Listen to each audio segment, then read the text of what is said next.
Movie के starting scene में हमें एक लड़का दिखाया जाता है जिसका नाम होता है लाइट। उस वक्त लाइट अपने स्कूल में होता है। तब अचानक ही वेदर चेंज हो जाता है, हवाएं चलने लगती हैं और आसमान से एक बुक जमीन पर आकर गिरती है। वो बुक लाइट को मिल जाती है। लाइट उसे चेक करता है और फिर अपने पास रख लेता है। यहाँ पर हम ये जान पाते हैं कि ये कोई आम बुक नहीं थी, बल्कि ये एक एंशिएंट बुक थी। तभी वहाँ पर बारिश भी होने लगती है। अंदर जाते हुए लाइट देखता है कि स्कूल का एक नॉटी लड़का दूसरे लड़के को परेशान कर रहा है और लाइट उस लड़के को ऐसा करने से मना करता है, जबकि बदले में वो लड़का लाइट को पंच मारता है। लाइट के साथ साथ उसका बैग भी जमीन पर गिर जाता है। एक टीचर को लाइट के बैग से दूसरे स्टूडेंट्स के होमवर्क मिल जाते हैं। यहाँ पर लाइट का ये सीक्रेट रिवील हो जाता है कि वो दूसरे स्टूडेंट्स के होमवर्क करता है। इस बात की वजह से लाइट को प्रिंसिपल के पास भेजा जाता है। पनिशमेंट देने के लिए लाइट को अकेला ही एक रूम में रखा जाता है। जब वो अकेला बैठा होता है तो उसे वो एंशिएंट बुक याद आ जाती है। फिर वो उस बुक को रीड करने लगता है और ये कोई सिंपल बुक नहीं थी, बल्कि रूल से भरी हुई थी। यानी इस बुक को रखने के भी असूल थे। ये बुक सदियों पुरानी थी। इस बुक को पाकर लाइट को काफी अजीब फील होता है। जब वो इस बुक को एग्जामिन कर रहा होता है तब वहाँ पर अजीब चीजें होना शुरू हो जाती हैं। वहाँ पर लाइट एक अजीब चीज को नोटिस करता है जो इंसान नहीं था बिल्कुल भी, बल्कि वो एक क्रिएचर था। उसकी बॉडी की स्किन नोकदार थी और वो काफी डरावना और क्रीपी लुक दे रहा था। लाइट उसे देखकर बहुत ज्यादा डर जाता है, लेकिन बाद में उसे सारी बात समझ में आ जाती है कि ये कोई क्रिएचर नहीं बल्कि एंजल ऑफ डेथ है, यानी मौत का फरिश्ता। और ये एंजल ऑफ डेथ इस बुक का गार्डियन है। एंजल ऑफ डेथ लाइट को इस बुक की रियलिटी बताता है कि ये क्या क्या कर सकती है। इस बुक में कुछ स्पेसिफिक नोट्स हैं जिन्हें डेथ नोट्स कहा गया है। जिस इंसान के पास ये बुक होती है वही इसका ऑनर होता है, यानी उस वक्त इस बुक का ऑनर लाइट था। इस बुक की बड़ी बात यह है कि इसके डेथ नोट्स पर जिसका भी नाम लिखा जाएगा वो मर जाएगा। बुक का मालिक किसी को भी अपनी पसंद के तरीके से मार सकता है। लाइक वो कोई भी तरीका चूज करके बुक में राइट कर दे तो मरने वाला सेम उसी मेथड उसी पैटर्न से ही मरेगा। लेकिन ऐसा करने के लिए ऑनर को कुछ रूल्स को फॉलो करना होगा। लाइट फिलहाल तो इस बात पर बिलीव नहीं करता।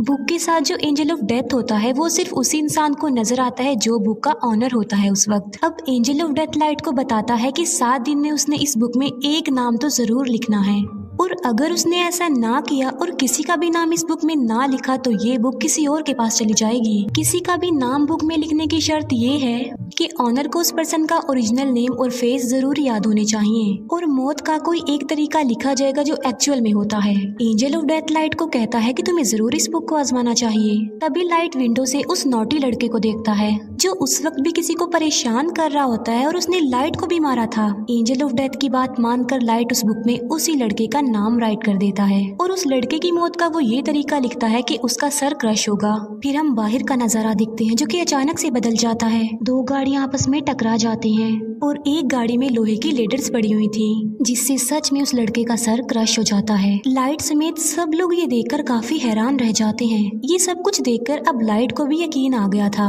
कि जो कुछ भी उसे एंजल ऑफ डेथ ने बताया है वो सच है। इसी वजह से लाइट काफी डर जाता है। एंजल ऑफ डेथ लाइट को बताता है कि तुम इस बुक की मदद से बहुत कुछ कर सकते हो, लेकिन अगर तुम इस बुक को लेना नहीं चाहते तो मैं इसका मालिक किसी और को बना दूंगा। इसके बाद लाइट अपने घर वापस आ जाता है। घर में हम लाइट के फादर को देखते हैं जो कि एक डिटेक्टिव थे। फिर हमें दिखाया जाता है कि कुछ साल पहले एक क्रिमिनल ने लाइट की मदर का मर्डर कर दिया था, लेकिन वो क्रिमिनल सबूत ना होने की वजह से खुला घूम रहा था। इस बात की वजह से दोनों बाप बेटे के रिलेशन भी कुछ खास नहीं थे।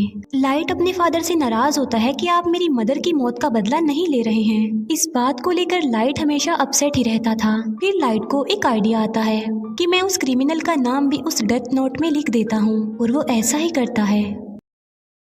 उस क्रिमिनल का नाम वो डेथ नोट में लिख देता है। फिर हमें वही क्रिमिनल दिखाया जाता है जो कि अपने साथियों के साथ पार्टी कर रहा था, और सडन देखते ही देखते सबकी आंखों के सामने उसकी मौत हो जाती है। जब बाप बेटे को उस क्रिमिनल की डेथ की खबर मिलती है तो वो काफी खुश हो जाते हैं। यहाँ पर लाइट ने अपनी मदर की डेथ का बदला भी ले लिया और लाइट और उसके फादर का रिलेशन भी अच्छा हो गया। फिर लाइट सोचता है कि आखिर इस बुक की पावर को अच्छे कामों के लिए कैसे इस्तेमाल किया जाए।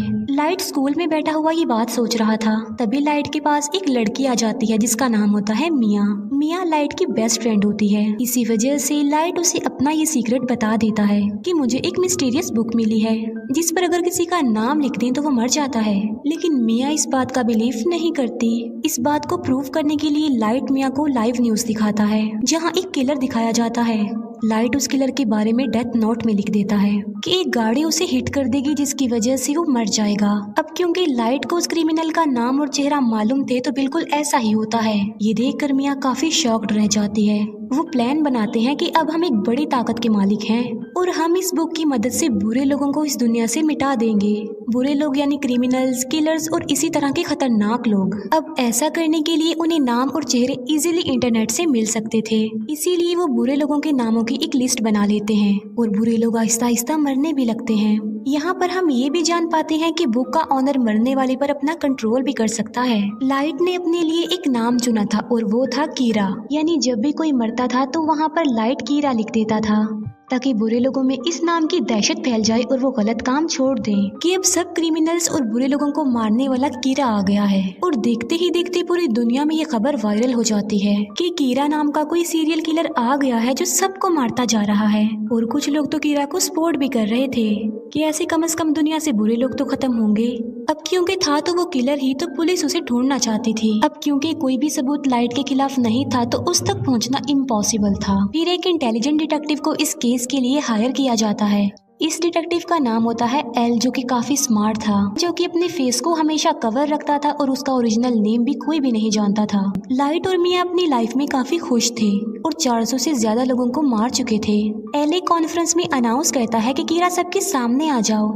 एल क्योंकि काफी स्मार्ट था तो वो इस केस को स्टार्ट से ही देखता है। अब क्योंकि लाइट के फादर भी एक डिटेक्टिव थे तो एल उन्हें भी अपने साथ ही मिला लेता है ताकि वो जल्द से जल्द कीरा तक पहुंच जाएं। लाइट और मिया काफी वरिड हो जाते हैं क्योंकि उन्होंने कभी ये नहीं सोचा था कि उन्हें पकड़ने की साजिश भी की जाएगी, क्योंकि अभी तक तो वो मजे में थे। लेकिन एल की एंट्री ने उनकी टेंशन को बढ़ा दिया। लाइट अपने फादर से पूछता है कि अगर कीरा को पकड़ लिया तो उसके साथ क्या किया जाएगा। लाइट के फादर कहते हैं कि आधे लोग कहेंगे कि कीरा को फांसी की सजा होनी चाहिए, जबकि आधे लोग कहेंगे कि आखिर इसने ये सब कुछ कैसे किया, इस बात पर रिसर्च की जाए। ये सुनकर लाइट की टेंशन और ज्यादा बढ़ जाती है। फिर ये सारी बात वो मिया को भी बताता है और उसे कहता है कि अब हमें ये सब कुछ स्टॉप कर देना चाहिए, क्योंकि एल के शक के दायरे में बहुत सारे लोग थे जिनमें लाइट भी शामिल था, क्योंकि वो अपने फादर के डाटा को इजीली एक्सेस कर सकता था। इसीलिए एल एक एजेंट को लाइट के पीछे लगा देता है ताकि वो लाइट की एक्टिविटीज पर नजर रख सके। जब लाइट को इस बात का रियलाइज होता है तो वो खुद को नॉर्मल रखता है। बुक में लाइट का इंटरेस्ट कम होता देखकर मिया को बुरा लग जाता है, क्योंकि ये सब करके मिया काफी इंजॉय कर रही थी। लाइट और मिया के लिए उनके रास्ते का पत्थर एल बन गया था, लेकिन वो चाह कर भी एल को नहीं मार सकते थे, क्योंकि ना तो वो लोग उसका ओरिजिनल नेम जानते थे और ना ही उन्होंने कभी उसकी शक्ल देखी थी, जो कि बुक का रूल भी था। लाइट और मिया इस बात पर डिस्कस कर रहे होते हैं कि इस बुक में उन सारे एजेंट्स के नाम राइट करने चाहिए जो कीरा को ढूंढ रहे हैं, ताकि बाकी डिटेक्टिव्स कीरा से डर जाएं और मजबूरन उन्हें इस केस को बंद करना पड़े। ये सब कुछ मिया करना चाहती थी, लेकिन लाइट ऐसा कुछ भी नहीं करना चाहता था, क्योंकि वो इनोसेंट लोगों की जान लेना नहीं चाहता था। इसीलिए मिया को भी लाइट की ये बात माननी पड़ती है और उस पर एग्री करती है। दूसरी तरफ एल को ये भी पता चल जाता है कि कीरा ने सिर्फ उन लोगों को अपना विक्टिम बनाया है जिन लोगों को टीवी पर दिखाया गया है, और कीरा उन लोगों को नहीं मार सकता जिसका फेस और नाम वो नहीं जानता। अब उस पर शक ना आए इसीलिए लाइट डिसाइड करता है कि वो कुछ दिन लोगों को नहीं मारेगा। लेकिन सडन एक इंसिडेंट हो जाता है। वो सारे एजेंट्स बिल्डिंग से कूदकर सुसाइड कर लेते हैं, जो कि इस केस में शामिल थे और कीरा को ढूंढ रहे थे। लेकिन ये नाम तो लाइट ने नहीं लिखे थे, तो फिर ये नाम किसने लिखे थे? यहाँ से सिचुएशन खराब हो जाती है, क्योंकि अब तक सिर्फ कीरा बुरे लोगों को ही मारता आ रहा था। सब उसे हीरो समझ रहे थे, मगर अब तो उसने पुलिस को भी मार दिया। इसीलिए अब वो हीरो नहीं बल्कि खतरा बन गया जो किसी को भी मार सकता है। इस बात को लेकर लाइट काफी वरिड हो जाता है। वो एंजल ऑफ डेथ से पूछता है कि क्या ये सब कुछ तुमने किया? तब एंजल ऑफ डेथ कहता है कि ये नाम किसी और ने लिखे हैं, क्योंकि ये काम मैं नहीं कर सकता। लाइट के फादर अपनी कॉन्फ्रेंस में कीरा को चैलेंज करते हैं कि इनोसेंट लोगों को मारना बंद कर दो। अगर हिम्मत है तो मुझे मारकर दिखाओ और सबके सामने आ जाओ। ये न्यूज लाइट और मिया भी देख रहे थे। गुस्से में आकर मिया लाइट को कहती है कि तुम अपने फादर का नाम भी लिख दो उस बुक में। मिया को कहता है कि मैं अपने फादर को कैसे मार सकता हूँ, तुम्हारा क्या दिमाग खराब हो गया है? एल और भी समझदारी से इस केस को हैंडल कर रहा था। वो देखता है कि अब लाइट के फादर को कीरा मारेगा या फिर नहीं, मगर ऐसा नहीं होता। अब क्योंकि लाइट के फादर नहीं मरते, जिससे एल का जो शक लाइट पर था अब वो यकीन में बदल जाता है, क्योंकि आखिर वो भी तो एक डिटेक्टिव ही हैं जो इस केस को हैंडल कर रहे हैं, मगर कीरा ने उन्हें नहीं मारा। यानी कीरा कोई और नहीं बल्कि लाइट ही है। इसीलिए रात को एल लाइट से मिलता है और उसे उगलवाने की कोशिश करता है कि तुम ही कीरा हो। एल लाइट से काफी क्वेश्चंस भी करता है और उसे अपना फेस भी दिखा देता है और कहता है कि ये सब कुछ करना अब बंद कर दो। लाइट उसकी बातों को इग्नोर करके वहाँ से चला जाता है। अब खतरा उसके सर पर ही था। वो चाहते हुए भी एल को नहीं मार सकता था।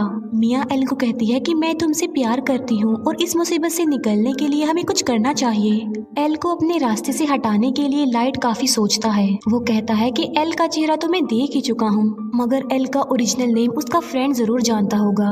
लाइट एल के फ्रेंड का नाम उस बुक में राइट कर देता है और उसे अपने कंट्रोल में कर लेता है। अब यहाँ पर बुक का एक और रूल सामने आता है कि अगर ऑनर ने किसी के नाम वाला पेज जला दिया तो वो पर्सन बच जाएगा और उसे कुछ भी नहीं होगा। लेकिन एंजल ऑफ डेथ लाइट को बताता है कि ये सिर्फ एक ही दफा होगा। अब एल का फ्रेंड लाइट के कंट्रोल में आ चुका था, मगर वो भी एल का ओरिजिनल नेम नहीं जानता था। लाइट उसे कहता है कि किसी भी तरह एल का असली नाम पता लगवाओ। तब एल का फ्रेंड बताता है कि एल एक अकेडमी में जाता था, मे भी उसके डॉक्यूमेंट्स में उसका ओरिजिनल नेम हो, इसीलिए लाइट उसे फौरन अकेडमी में जाने को कहता है। एल का फ्रेंड ऐसे ही करता है और वो अकेडमी में चला जाता है। लाइट का प्लान था कि जब उसे एल का ओरिजिनल नेम पता चल जाएगा तो वो उस पेज को जला देगा जिस पर एल के फ्रेंड का नाम लिखा है, जिससे उसकी जान बच जाएगी और सब कुछ नॉर्मल हो जाएगा। लेकिन एल को डाउट हो जाता है कि उसका फ्रेंड मिसिंग है। उसे सारी बात भी समझ आ जाती है कि लाइट ने उसे भी अपने कंट्रोल में ले लिया होगा मेरा असली नाम जानने के लिए। इस बात से एल काफी वरिड हो जाता है, इसीलिए एल बगैर इन्फॉर्म किए लाइट के घर पर आ जाता है। वो लाइट के फादर को कहता है कि आपका बेटा ही असल कीरा है और इसी ने ही मेरे फ्रेंड को गायब भी किया है। लेकिन लाइट पर किसी को भी शक नहीं था क्योंकि उसके खिलाफ कोई सबूत जो नहीं था। एल उनके घर की तलाशी लेता है, मगर उसे वहाँ पर कुछ भी नहीं मिलता, ना ही वो एंशिएंट बुक मिलती है क्योंकि मिया उसे अपने साथ ले गई थी। फिर लाइट को एल के फ्रेंड की कॉल आती है कि मैं एकेडमी तक पहुंच गया हूं और उसके पास बस थोड़ा ही टाइम रह गया था और एल का फ्रेंड बस नाम बताने ही वाला होता है। जब लाइट पेज को जलाने लगता है तो वो दिखता है कि वहां पर तो वो पेज नहीं है बल्कि गायब हो चुका है। इसीलिए नाम बताने से पहले ही एल के फ्रेंड की मौत हो जाती है। इस बात से लाइट को काफी दुख होता है। फिर एक डांस पार्टी में मिया ये राज रिवील करती है कि एल के फ्रेंड के नाम का पेज मैंने ही फाड़ा था और तो और पुलिस ऑफिसर्स के नाम भी उस बुक में मैंने ही लिखे थे। वो बताती है कि अब तो मैंने तुम्हारा नाम भी लिख दिया है उस बुक में। और लाइट की मौत का तरीका ये है कि आधी रात को उसकी हार्ट बीट बंद हो जाएगी और वो मर जाएगा। वो कहती है कि अगर तुम मुझे ये बुक दे दोगे तो मैं तुम्हारा नाम जला दूंगी। यानी मिया ने बुक हासिल करने के लिए लाइट को अपने प्यार के ट्रैप में फंसाया। जब एल को अपने फ्रेंड की डेथ का पता चलता है तो वो लाइट के पीछे पड़ जाता है। एल फिर लाइट को पकड़ ही लेता है, मगर एल वहाँ खड़े एक शेफ को कहता है कि ये कीरा है, मेरी हेल्प करो इसे पकड़ने में। लेकिन वो शेफ एल को ही बेहोश कर देता है क्योंकि वो कीरा का सपोर्टर जो था। भागते भागते लाइट मिया को भी अपने साथ ले जाता है और वो दोनों एक झूले में आ जाते हैं। दोनों ऊपर ही फंस जाते हैं और इतनी ही देर में वहाँ पर पुलिस भी आ जाती है। लाइट मिया को कहता है कि अगर तुम मुझसे प्यार करती हो तो इस बुक को तुम टच भी नहीं करोगी, हम एक होकर सब कुछ नॉर्मल कर देंगे। लेकिन मिया लालची थी तो वो उसकी बात नहीं मानती। वो उस बुक को लाइट से स्नैच कर लेती है।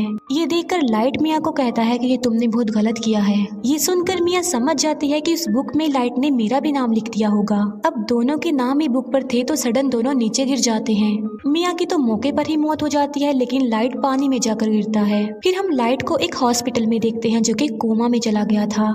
इसी दौरान और क्रिमिनल्स की भी मौत हो जाती है। वो लोग देखते हैं कि एल का शक तो लाइट पर था, लेकिन वो तो कोमा में चला गया है, लेकिन लोग तो स्टिल मर रहे हैं। फिर हम देखते हैं कि जब मिया और लाइट झूले से गिर रहे थे तब एक पेज उस बुक में से निकलकर गिरता है और जल जाता है और उस पेज पर लाइट का नाम लिखा हुआ था। लाइट ने एक समझदारी की थी। जब उसे पता चला कि मिया ने उसका नाम लिख दिया तो उसने बुक में ये लिखा कि अगर मिया उससे ये बुक ले लेगी तो वो मारी जाएगी और वो पेज जिस पर लाइट का नाम लिखा हुआ है वो भी जल जाएगा और लाइट पानी में गिर जाएगा।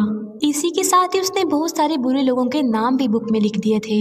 एक बुरा डॉक्टर लाइट को पानी से बाहर निकालता है और उसे कोमा में भेज देता है और बाद में वही डॉक्टर सुसाइड कर लेता है। फिर एक और आदमी उस बुक को लेता है और उसमें बहुत सारे बुरे लोगों के नाम लिख देता है।